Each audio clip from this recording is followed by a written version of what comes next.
Okay. Good evening and welcome to the December 21st, 2022 meeting of the Diversity, Equity, Inclusion, and Belonging Committee for the Town of Northborough. My name is Becca Meekins. I'm the Assistant Town Administrator for the Town of Northborough. To start, I'm going to read a brief introduction regarding remote meetings. Pursuant to Chapter 20 of the Acts of 2021, an act relative to extending certain COVID-19 measures adopted during the state of emergency, signed into law June 16, 2021, this meeting will be conducted via remote participation. No in-person attendance by members of the public will be permitted. This meeting will be live streamed, but will have no option for public participation. To view or listen only, please visit the link on our agenda posted to the town's website. I'm going to briefly just do a quick roll call of members to ensure that everyone has connectivity and can hear. So like I said, my name is Becca Meekins. I'm the Assistant Town Administrator. We have Cynthia Moore. Thank you, Becca. Thank you. I just want to make sure that everyone can be heard. So when I call your name, just say I or hear. Ashish Verma. Hi. Hi, Ashish. Melissa. Here. Hi, Melissa. Deirdre. Hi. Miriam. Present. And Young. Hey, guys. Hi, Young. Okay, excellent. So I was hoping, just before we jump into the business, this is the first meeting of the newly created Diversity, Equity, Inclusion, and Belonging Committee of the Board of Selectmen. And I was hoping we could just go around briefly and introduce ourselves. I know for some of us, we probably haven't met everybody on the committee. I know this is, for some of you, it's your first time being on a local government board or committee. So we're really excited to have you. So like I said, my name is Becca. I participated in the temporary committee to make recommendations. And DEI is something that I'm very passionate about, both in my professional life and in my personal life. So I'm really excited that the board took our recommendation to create this permanent advisory committee. And I'm really excited about the work that this group is going to set out to do. So Cynthia? Hi, everyone. I'm Cynthia Moore. You can call me Cindy. Cynthia, it doesn't matter. I've been in Northborough for the past 21 years. And I serve on two other town committees, and I also happen to be a special education advocate by profession, and an identified person with disabilities, and this work is important to me both in terms of my own personal life and my professional life as well. And I'm pleased to meet you all. Thanks, Cynthia. Do you have a preference, Cindy, Cynthia? I don't actually. No? Everyone asks right. me. I respond to it all. I'm really flexible. Fair enough. Ashish. Hi, thank you for having me on the committee. This is my first time ever serving a local committee at the town level. And I've been in Northborough for the past 15 years or so. By profession, I'm a physician taking care of patients with kidney diseases. And this is really exciting, this opportunity. So thank you all. Thanks, Ashish. Melissa. Hello, my name is Melissa Diglio. I've only been in Northborough for about 1.5 years now, so a pretty new resident. Professionally, I work for a university police department, and it's part of the Division of Student Affairs. So I get to work heavily with the student community there, and a lot of that work has to do with equity and inclusion. I have the privilege of serving on 2 boards, one division-wide and one university-wide. So I'm excited to take that work home with me. So not only professionally, but kind of in the neighborhood where I live. So excited to work with all of you. Thanks, Melissa. Deirdre. Hi, everyone. I am Deirdre Writing. I have lived in Northborough for, it'll be 9 years in January. I also, like a few people have mentioned on the call, worked in DEI in my, sorry about the background noise, work in DEI in my professional life as well as my personal life. I served on the ad hoc committee with Becca and Miriam and am excited to continue the work. Let's see. I have twin boys. They go to Milliken. They're 12. And what else will I share? I'm also on the school district has a coalition for equity. So I serve on that committee as well. Miriam, Hi guys, I'm Mariam Ibrahimi. I grew up here in Northborough. I went to Milliken, I went to ARHS. I'm currently in my last year of undergrad. I am here at home. I served as a vice chair on the ad hoc committee with Becca and Deidre. I'm really excited about the work that we're going to do on this committee. Yeah, I also had a brief stint as running for school committee. So that's a little bit about me as well. Yeah, I'm excited. thanks, Miriam. Young, Hi, everybody. My name is Yang. So it's very exciting for me to serve. This is also the first time I've been the committee member for the local town. I have been living in Northborough since 2015. I moved from China, Shanghai to US. This is my first location in United States. I love this town since then, I'm moving here. So I'm very happy and I'm very, very excited to be, getting to know you guys more and working together, driving the diversity and equity, inclusion, everything. So professional wise, I'm working for Microsoft, which is, I guess most of you know, the company have very strong diversity and inclusive as well. So I'm very excited to, help the local community more, to help the team, help the, the resident here. So looking forward to working with you guys more in the future. thanks, Yeah. Young. That's all. Thank you. So I'm gonna jump right into the next agenda item, which is election of officers. So typically each board or committee has a chair, a vice chair, and a secretary. The role of the chair is to run the meeting, to recognize speakers, call for votes, things of that nature. The chair would also set the agenda with the assistance of committee members and myself. The vice chair is essentially there to take the chair's place if the chair can't make a meeting, so being prepared to step in. And then the secretary is the record keeper, so takes notes, records votes, and drafts minutes. So I'm hoping that we have volunteers tonight who are interested in taking the 3 seats. It will be it'll be a vote of the committee. So it will be a motion will be made, it will be seconded, and then there'll be a roll call vote. All votes done on remote meetings have to be via roll call. So we'll actually call everybody's name. So just be prepared for that. So that being said, is there anybody that is interested in taking one of the positions, or does anybody have any questions about any of those roles?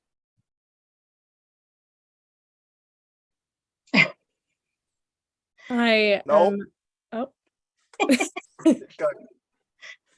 I'm happy to take the role of chair if no one else is interested. Yeah, Miriam was our vice chair on a temporary committee. She did do an excellent job.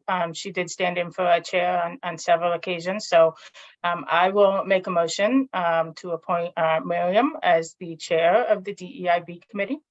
I'll second that motion. Motion made and seconded. Any discussion? Okay, so by roll call, Becca, aye. Cindy, aye. Melissa, I. Deidre, aye. Sorry. Ashish, aye. Young, I. Okay, Congratulations, Miriam. You are now the chair, so I am officially going to turn this meeting over to you. I mean, sounds Bravo. great. All right. Okay. So am I really gonna Anybody like run want to this be meeting? vice chair? Anybody interested in taking the vice chair spot?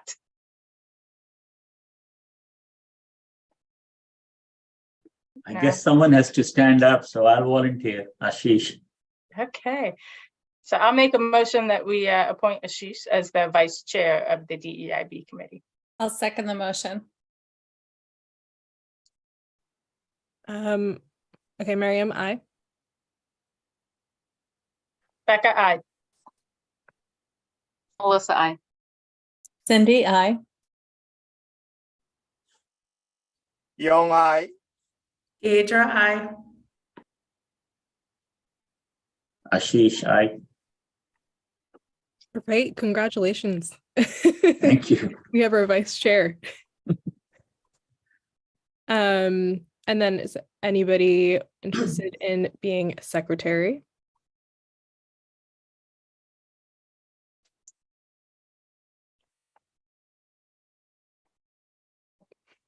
I am more than happy to do the meeting minute.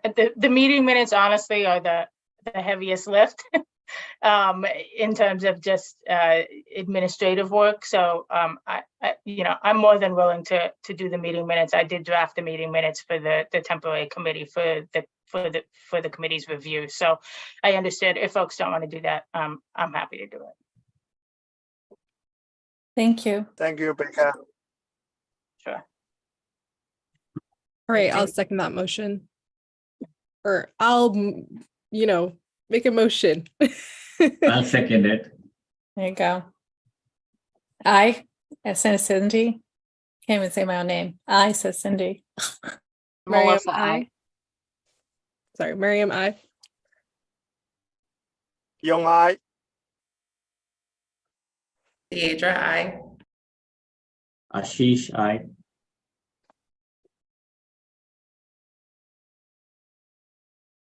Got Yeah. everybody? Okay. Yeah. Great. We got Becca as the secretary. Thank you for taking on that role. All right. What do we have next? But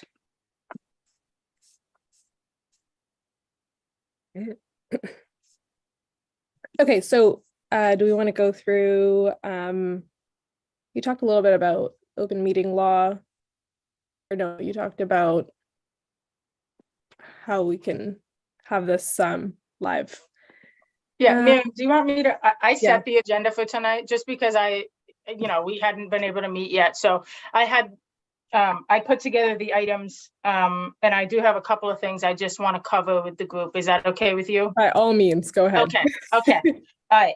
So I did want to give a little bit of just a really quick overview of both the local government operation, just for some. I know not everyone has been a part of a committee before, and there are some unique things about operating as a public body. And I know you all took the online training and everything, but there's just a few points that I want to make sure that everybody is on the same page. So all meetings have to be posted 48 hours in advance. So in order for us to meet the public meeting law, we have to post an agenda two business days prior to our meeting. So there's no we can't meet on a whim, or five of us can't go out to dinner and talk about business. So that's an important thing to remember. We have to have a quorum to meet. So we are a committee of 9, so we need 5 of us to deliberate and do business. So at a minimum, we have to have 5 people to hold a meeting. All votes have to be via roll call. I went over that at the beginning.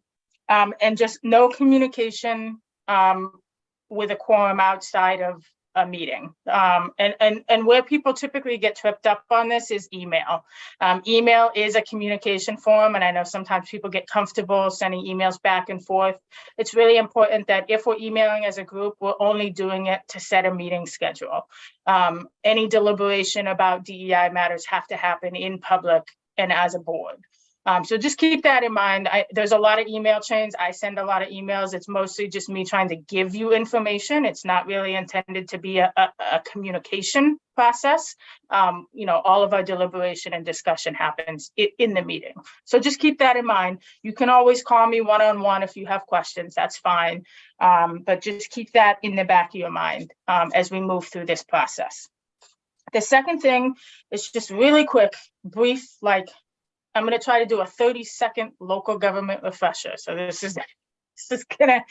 to try to cover as much as I can. So we are an advisory committee to the Board of Selectmen. So essentially, it's our job to advise the board on matters of DEI. They are the executive body of the town. So they set policy, they set the town meeting warrant. They hire the town administrator who runs the day-to-day operation. The important distinction I want to make is that we don't have the town and the school from an administrative and operational perspective are separate entities. Policy making at the school level happens at the school committee and through the superintendent. So a lot of times, a lot of what we do is, I want to have discussions about education so that our Coalition for Equity representative, Deirdre, can keep her group informed, and I want her to be informed about what the town is doing on DEI matters. We have a really, really good working relationship with the schools in Northborough, and I want to maintain that. And I want to make sure that they know what our goals are as a DEI committee, and we know what theirs are. And that's sort of the intent behind having a Coalition for Equity representative on the committee. I think that's all I have on local government. That was super fast and barely the tip of the iceberg. But do you guys have any questions about the operation or the town? Anything that I can answer that's just you've been dying to know about your local government? No? Okay. If you do, I'm available, reach out anytime. I'm happy to answer questions or discuss. Miriam, I'm going to move into the next item really quick. So I want to give the committee a brief update on sort of what's transpired since the advisory or since the temporary or the ad hoc committee finished its work.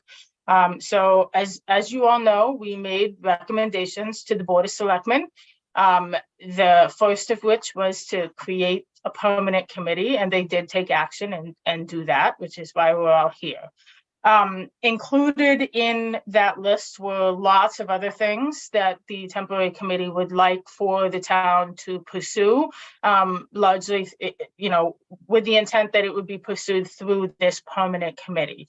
One of the things I did send along in your packet is a notice of a grant award. So one of the items that was listed in the recommendations was a recommendation that we pursue a grant to complete an ADA self-evaluation and transition plan.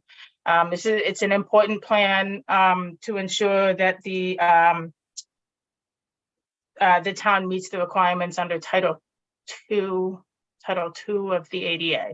And so what the plan does is it assesses all of your buildings, public parks, public spaces from an ADA compliance perspective, and then basically drafts up a roadmap of deficiencies, lets you know what you need to fix to bring your spaces up to code, gives you pricing estimates, and the completion of that plan allows you to then apply for construction grants through the Mass Office of Disability to assist in bringing those facilities up to compliance.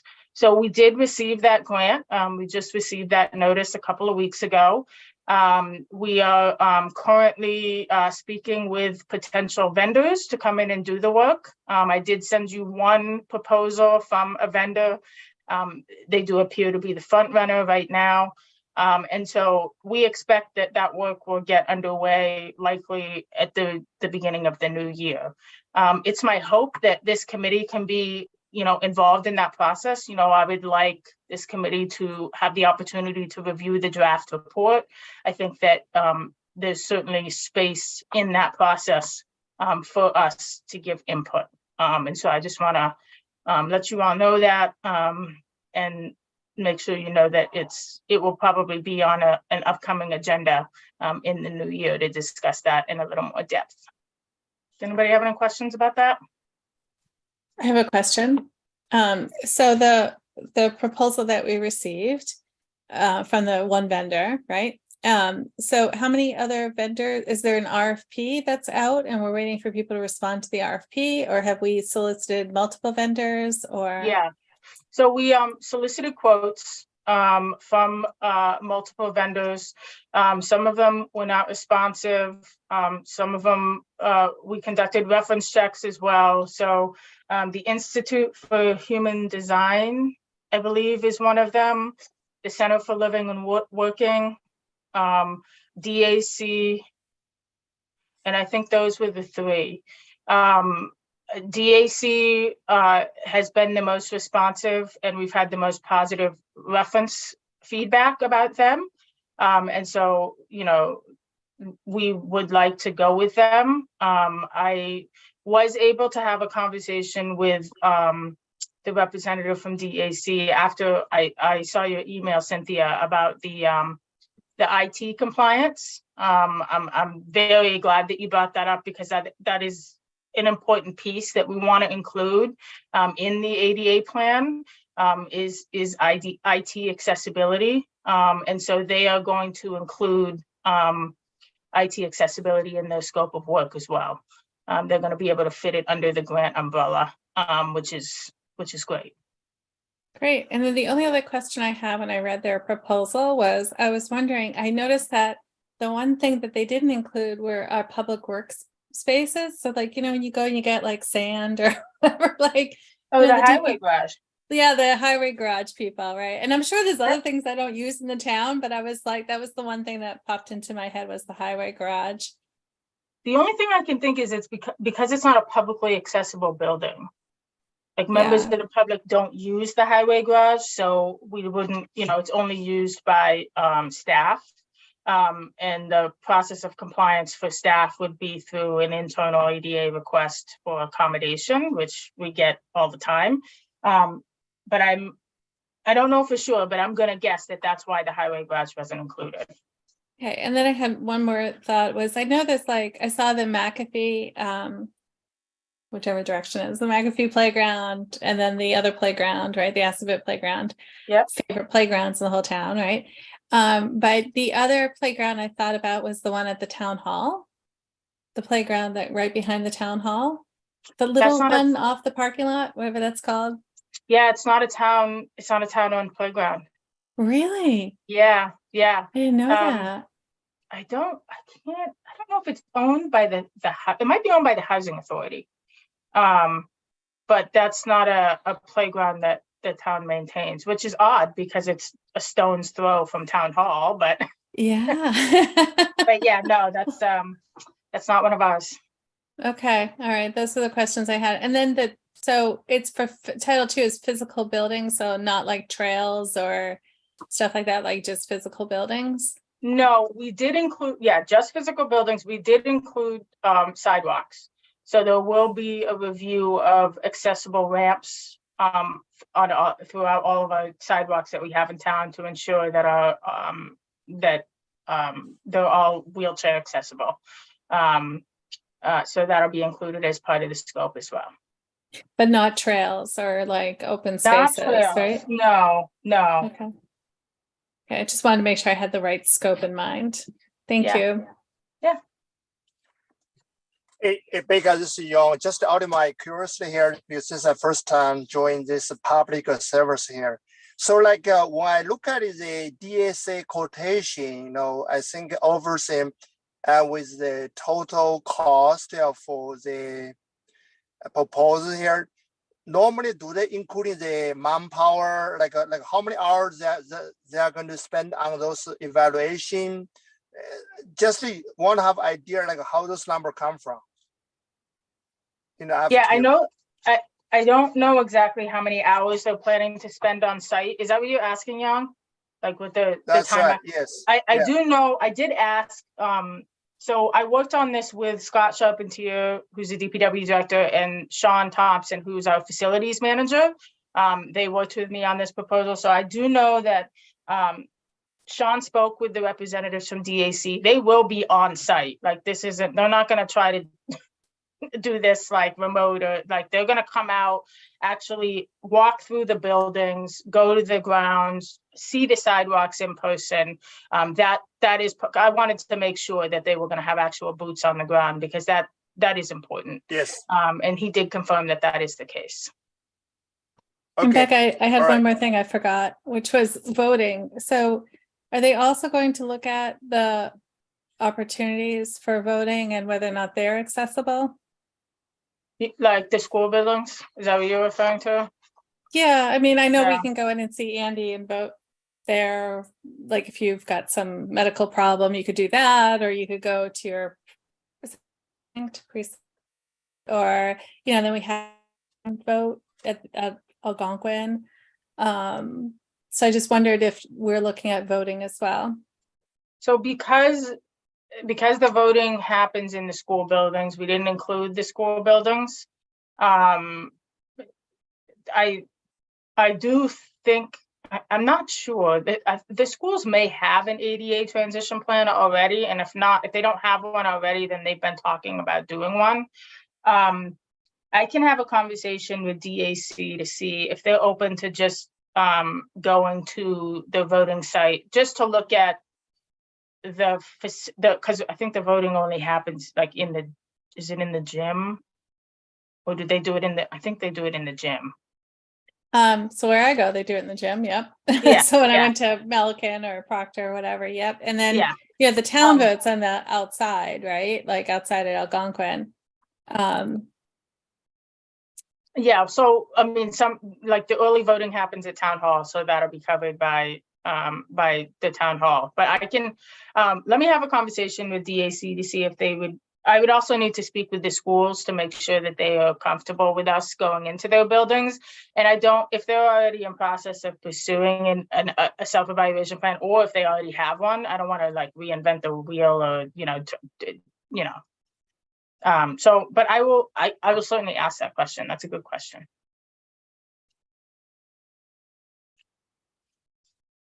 Any other questions on the ADA self-evaluation proposal? No. Okay.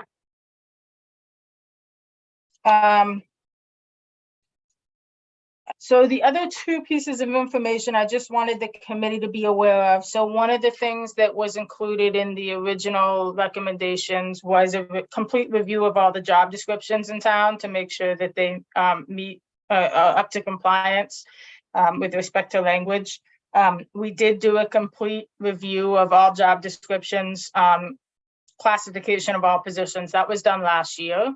So that is complete, which is good. One thing we can check off the list. The second thing that I want this committee to be aware of is that Juneteenth has been included in contract negotiations, in settled contracts. That's not a secret. I'm not giving anything away. We've been very transparent about our intent to declare Juneteenth a holiday, both within our contracts and, as a town. That's something that we're committed to. So I just wanted to make the committee aware of that progress as well.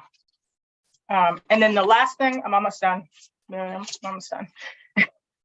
The last thing I have is that a formal request was made to the Board of Selectmen for funding to complete a DEI strategic plan / audit, depending on how we decide we want to frame things up. So that was something that was included in the final recommendations. That request has been made. It has a placeholder on the capital plan in there's also a bug in the ear with respect to the ARPA process. I'm not really sure how the ARPA process is going to shake out yet, but just know that that request has been made. And at this point, we either will wait our turn essentially as part of the capital plan, or there's a slight possibility that we could get funded through the ARPA monies coming through. So as I get more information about that, I will certainly share it with the committee, definitely. And are there any questions about any of that? No? Okay. Miriam, if I may, I'm going to move on to the next agenda item. Okay. So the next thing tonight, I know tonight was hard for us to get together. Are you laughing at me, Deirdre? No, I'm sorry. I'm traveling and someone's trying to talk to me and Yeah, trying to get your attention. I really intended for tonight to really just be an opportunity for us to sort of get to know each other, meet each other, put names to faces, and for me to give you an update. I hope that at our next meeting, one of the things I want to make sure that everybody has had an opportunity to review the recommendations that were made. Read them, think about if there are things in there that you want to focus on. DEI is just like a really big concept to sort of wrap your arms around. It includes so many different things. We could dive down a rabbit hole about one tiny slice of the pie and spend a year just on that. You know, it's a lot, all encompassing. It impacts all walks of life. You know, from an intersectional perspective, it really touches everything that we do and see. So as you read through, you know, if there are particular things that you all have an interest in that you want us to pursue further, I'm not coming into this process with any like ideas or preconceived notions about what I, you know, think we should do. I really don't. I really want this to be like a natural process where we as a group sort of figure out where we go and what we think is best for the town. So I'm hoping that, you know, as you read the recommendations, think about the things that you want to focus on, and, you know, sort of what direction you would like to see the committee take in the upcoming year. There's no deadline, you know, it's not like the first committee where we had a hard deadline and we were just like, it felt like we were meeting every week there for a little while. So we were trying really hard just to pull lots of different things together and meet that deadline. For us, this is going to be more of, you know, I think it's going to be more of sort of like a see where it takes us. I don't want us to be a reactive committee. Like, I don't want us to only say things or meet when something happens because we feel like we have to. I want to have, you know, recurring goals, and I want us to be working towards things, you know, on a regular basis and be proactive. And so that's sort of my vision and what I would like to see from the committee. And, you know, I'm open to, you know, I want to hear what you all imagined this would be like and what your interests are.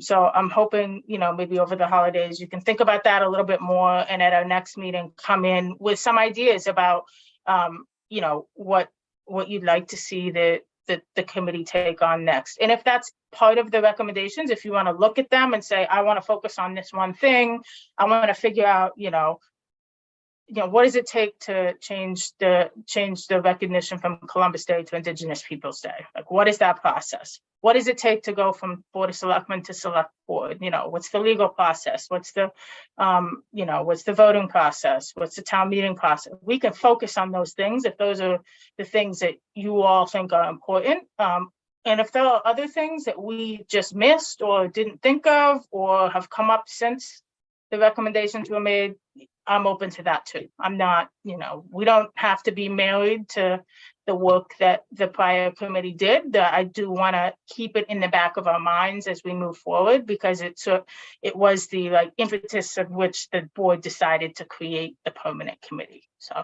just want us to be aware of that. Does that make sense to everybody? Yeah. Did anybody have any questions, or has anybody already thought about what they would like to see this committee do over the next, 12 months? Or I would like to think more about it, but as you were talking, Becca, I was reminded of some of the things we really wanted to do more of or do as an ad hoc committee and didn't get a chance to, or we were in this kind of reactive mode.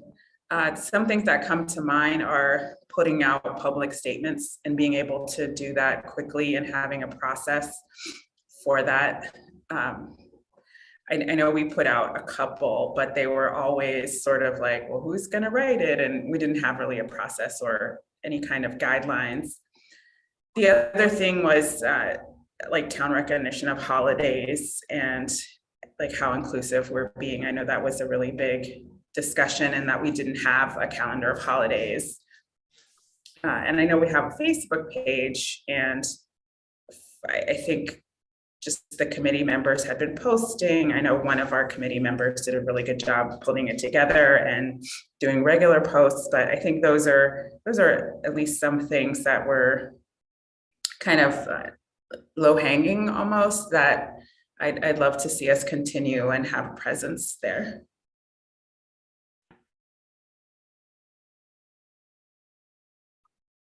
Yeah, so you highlighted one of the things that I'm passionate about that I think is actually kind of low hanging fruit for us, which is that, more inclusive calendar of events. And, and when I looked at the report, and here's some ideas, I know it's not an exclusive list, but, the disability community, we have our own culture and we have our own celebrations as well. And, we just had our 50th anniversary of the IDA being signed. That was a big deal in our world, right? And so I would love that calendar to include the disability world, not just the other ways that we identify ourselves, so that the folks in the disability community really attach that way as well.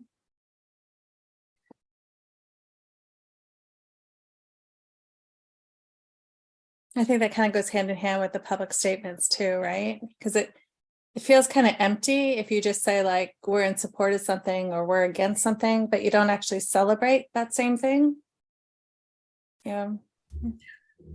I agree. I'm glad you bring that up. There's so many areas that we could do better and that maybe we're not all aware of. But also I find myself like, whenever I post on the Facebook page, it's because I've seen something somewhere else. So I'm like, how can I get ahead of this? Like, we should have our own like set of things that we're for and want to promote and put out there. And wouldn't it be nice if that tied back into like the cultural community, the cultural, committee, Right. So we have something coming up and that's how we celebrate it. And,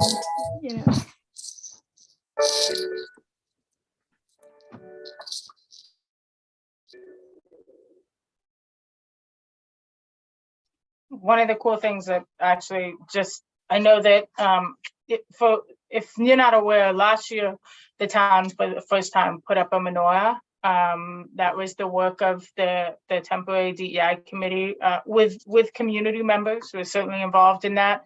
It did go up again this year, and I foresee it going up every year. But one of the things we had talked about, like Deirdre mentioned, was a more inclusive sort of celebration of different cultures. And this past year, the senior center actually had a Diwali celebration for the first time. And it was, I think, very, very well received. And, the new senior center director is, she's new, she's young, she has a lot of passion. And she, like me, DEI is important to her, not just in her professional life, but also in her personal life. So I foresee her being a good partner for us moving forward. And, she hit the ground running, and she planned the Diwali celebration, pretty much all on her own with her own connections. So she plans to continue doing that each year moving forward as well. So, those are the, like the positive community things that I want to see progress, and continue. But I love, Cynthia and Deirdre, I appreciate both your thoughts. I think those are great ideas.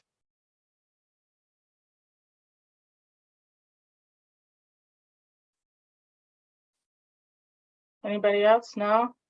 All right.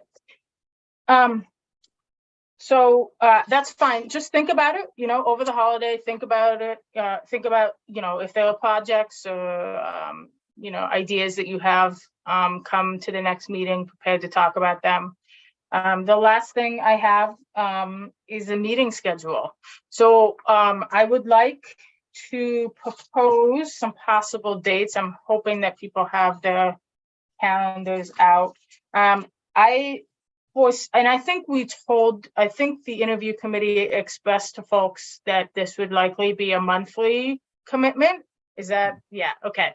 And I hope that we can, I think monthly is reasonable. Obviously, if something happens, something comes up and we feel like we need to meet, we have that flexibility with the notice required under the law. But I would love if we could shoot for a recurring monthly meeting date.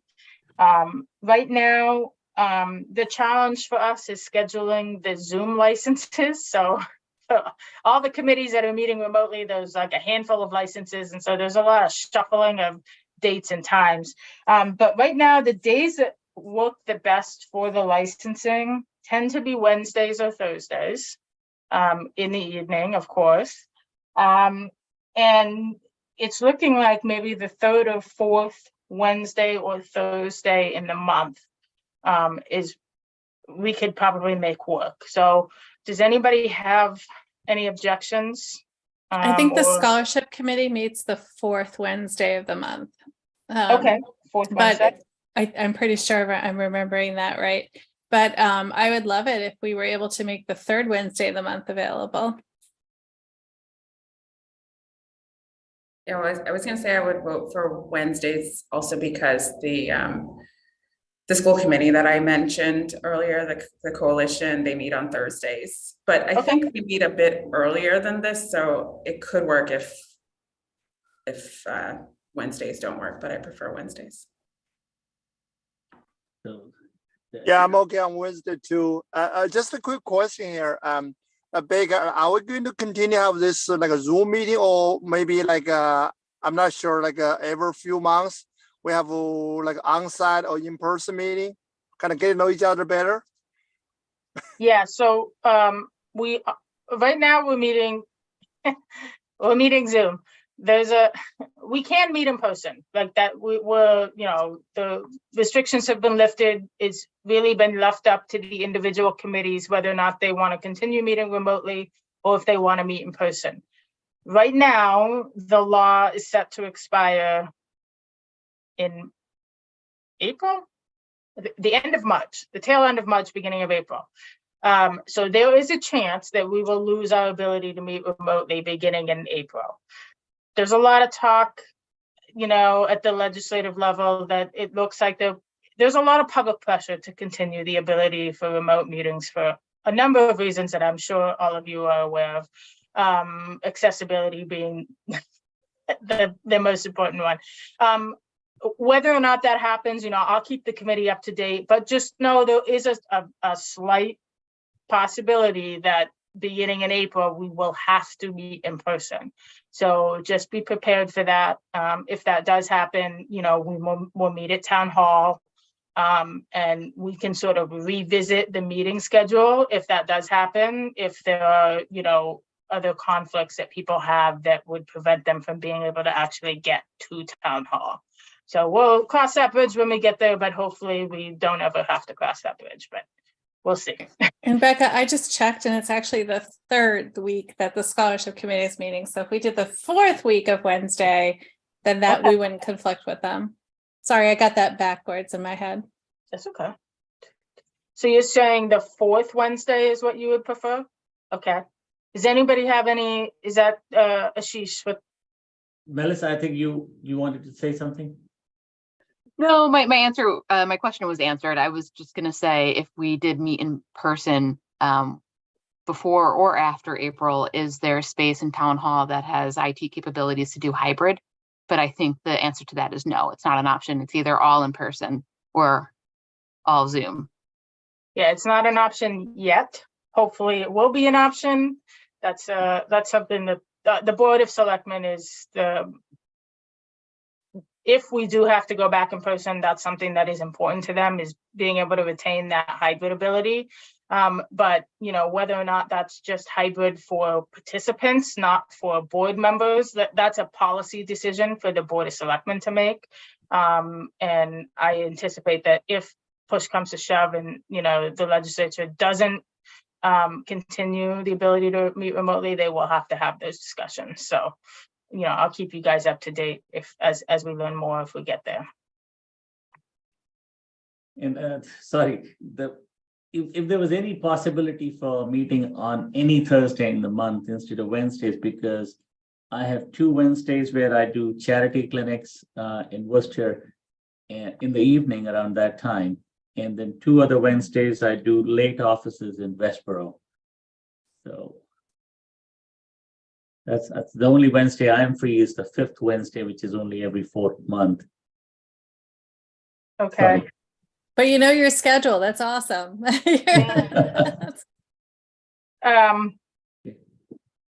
We can, I mean, we can look at Tuesday is not out of the question. You know, it just may take a little bit of shuffling of licenses, but I may be able to make it work if people would prefer a Tuesday. I host webinars on Tuesdays. You do. Thursday is fine. And what about Thursday? Would Thursday work? Any other day of the week would work for me. I think a lot of people have conflict. How about this? I'm gonna, and I don't want to keep you all while we go through each other's calendars one by one. I'll put an email together with some dates. I'll send it out to the group, and I will try to piece together what works for folks, and I'll send out a note to you all with what works and what doesn't, and then we'll go from there. Does that work for folks? Okay, all right. I don't have anything else. Does anybody have anything else that they want to discuss tonight, or any questions, any more other burning questions about the town of Northborough, or you're wondering, you know, I don't know. No? Okay. So for the next meeting, keep an eye out for an email. I would like to meet in January if possible. Miriam, I will communicate with you about setting an agenda. We'll connect before the meeting for sure. Sounds good. Okay. All Thank right. you all. Well, it was great to see you all virtually. And I wish you all a happy holiday, happy New Year. And I'll see you all in January. Thank you, and to all of you too. Thank you, Becca. Have a good holiday.